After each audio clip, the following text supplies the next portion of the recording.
অনেকেই সালাফি আহলে হাদিসদের দেহবাদী বলে থাকে। দেহবাদী আসলেই যারা, তাদের সাথে আমাদের পার্থক্য কি? প্রথম হচ্ছে দেহবাদী কারা। দেহবাদী কারা, আমি একটা প্রধান উদাহরণ দিয়ে আপনি বুঝতে পারবেন। আব্দুল্লাহ জাহাঙ্গীর রহমতুল্লাহের কথা দিয়ে। তিনি বলতেন যে কথার দাবি দিয়ে কাউকে কখনো যদি দোষী সাব্যস্ত করা হয় তাহলে এটা অন্যায় হয়। কেন অন্যায় হয়? আপনি মুরগি খান, তাই না? এ ভাই, আপনি মুরগি খান না? মুরগি খান। মুরগি কি খায়? পায়খানা খায়। সুতরাং আপনি, হয় এটা সত্য নাকি? তাহলে বোঝা গেল যে কেউ যদি বলে যে উনি পায়খানা খায়, তাহলে এটা মিথ্যা কথা বলা হচ্ছে। উনি পায়খানা খায় না, উনি মুরগি খায়। মুরগি কি খায় সেটা তো পরের কথা। কথার দাবি দিয়ে কেউ কাউকে দোষী সাব্যস্ত করা যাবে না। বাস্তবে তিনি এটা করেন কিনা সেটা বলতে হবে। আমরা যদি কথার দাবি দিয়ে বলতাম তাহলে এরা সব কাফের বলতাম, কিন্তু আমরা কাউকে কাফের বলছি না। কেন? কথার দাবি হচ্ছে আল্লাহর সিফাত অস্বীকার করেছে, আল্লাহর নাম অস্বীকার করেছে, এর অর্থ সে ব্যক্তি কাফের, তার পিছনে নামাজ হবে না। এরা সব কাফের এভাবে বলছি নাকি আমরা? আমরা বলি যারা যারা করে, ব্যক্তিকে বলছি না। আর এরা দেহবাদী বলতেছে, মিথ্যাচার করতেছে।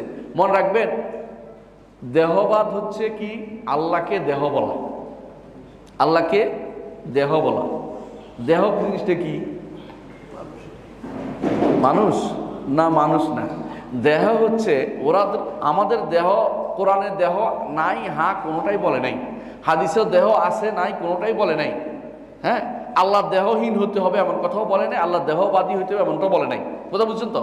এগুলি হচ্ছে আপনার মনের ভিতরে একটা জিনিস আছে, এইটা আইনে আপনার পরীক্ষা করতেছেন। কি করে? দত্ত এটা ধরবি না, এটা ধরবি, কাউকে বলে তোর একজন এটা ধরলে হ্যাঁ হবে, আসলে তো সে জানেই না কিছু। বানরের খেলা দেখেন নাই? বানরে এইটা ধরে না ওইটা ধরে, কাঠি দুটো সরে দিচ্ছে, কাহা এই জন্যই তো আমার শরীর খারাপ, নিশ্চয়ই আমার কেউ তাবিজ করছে। এটা মিথ্যা কথা, এর সাথে কোনো সম্পর্ক নেই। বানানোর কিছু জানেই না আপনার সম্পর্কে। তো দেহবাদ জিনিসটা তার অন্তরের ভিতরে একটা রোগ। এই রোগটা তৈরি করে দিচ্ছে কে জানেন? গ্রিক দর্শন। গ্রিক দর্শন বলছে যে স্রষ্টা যদি থাকে, ওরা কিন্তু স্রষ্টা মানত না। স্রষ্টা যদি থাকে তো সৃষ্টির মতো হতে পারবে না। ভালো ভালো কথা বলছেন। কিন্তু সৃষ্টি যদি কোনো, সৃষ্টি কিভাবে তৈরি হয়? আপনি দুইটা অণু দিয়ে তৈরি হয়েছে, আপনার অনেকগুলো অণু দিয়ে আপনি হয়েছেন, হয়েছে না? মানে আপনার কিন্তু কোষ আছে অনেক, একটা একটা করে কোষ হইতে হইতে হইতে হইতে আপনি একটা মানুষ হয়েছেন, তাই না? তো এখন তারা চিন্তা করছে, যদি তাই হয়, আল্লাহ যদি কোনো তার হাত থাকে, তো হাতে, আমাদের হাতে কি আছে? কোষ দিয়ে দিয়ে দিয়ে আমার হাতটা তৈরি হয়েছে। তো আল্লাহর হাতটা তো দিচ্ছে, তাহলে এই লোক হাত বলছে যেহেতু, সেহেতু কোষ দিয়ে তৈরি হচ্ছে। আরে পাগল, আমারটা কোষ দিয়ে তৈরি হয়েছে, আল্লাহরটা কি দিয়ে তৈরি হয়েছে আমি বলছি নাকি? আল্লাহ নিজে বলছে তার হাত আছে, এটা অস্বীকার করতেছে পারছি না আমি। দুনিয়ার বুকে আপনি নিজেও বুঝেন, দরজার হাত আর আপনার হাত একরকম না। দরজার হাতে কয়টা আঙ্গুল? কয়টা আঙ্গুল? একটাও আঙ্গুল নেই। তাহলে বুঝতে পারছেন যে যে কোনো জিনিস সত্তা অনুসারে তার কর্ম হয়ে থাকে, সত্তা অনুসারে তার গুণ হয়ে থাকে। সত্তা যেরকম, গুণটা সেরকম। আমরা সত্তাকেও দেখি নাই, আল্লাহকে দেখি নাই, আল্লাহর গুণটাও দেখি নাই। আমরা আল্লাহ তার রাসূল যা বলেছে তা বিশ্বাস করতেছি। আল্লাহ তাআলা কি বলেছেন? যে তার হাত আছে। রাসূল, আল্লাহ তাআলা বলছেন তার চেহারা আছে। রাসূল বলেছেন তার পা, আল্লাহর পা আছে। আমরা এগুলি বিশ্বাস, ঈমান আনতেছি। এরা বলছেন তো তোমরা তো দেহবাদী হয়ে গেছো। দেহবাদী মানে আমারও তো হাত পা আছে, তো আমার মতো হয়ে গেল না? তো আল্লাহর তো অস্তিত্ব আছে, আপনার অস্তিত্ব আছে, একরকম হয়ে গেছে না?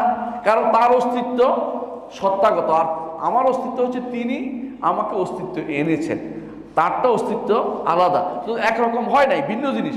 অস্তিত্ব যেভাবে একরকম না হওয়ার কারণে যদি কোনো দেহ না হয়ে যায়, তাহলে এগুলিও দেহ হবে না। দেহ শুধু সৃষ্টির গুণ, সৃষ্টির গুণ। সুতরাং দেহবাদ জিনিসটা রেয়ার, মানুষের ভিতরে কোনো দেহবাদ। আল্লাহকে কেউ মানুষের মতো মনে করে না।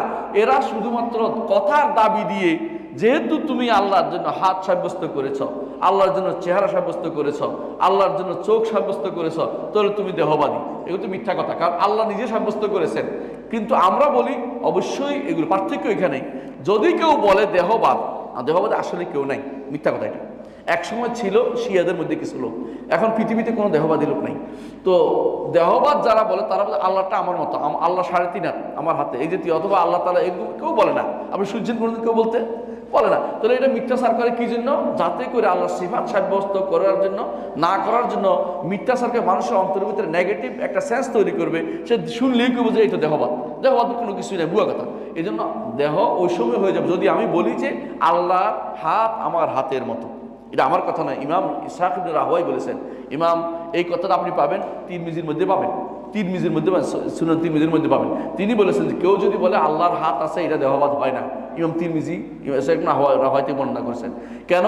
আল্লাহর হাত আমার হাতের মতো না, আল্লাহর চেহারা আমার চেহারার মতো না, আল্লাহর চোখ আমার চোখের মতো না, আল্লাহর পা আমার পায়ের মতো না, আল্লাহ তাআলা সত্তা আমার সত্তার মতো না।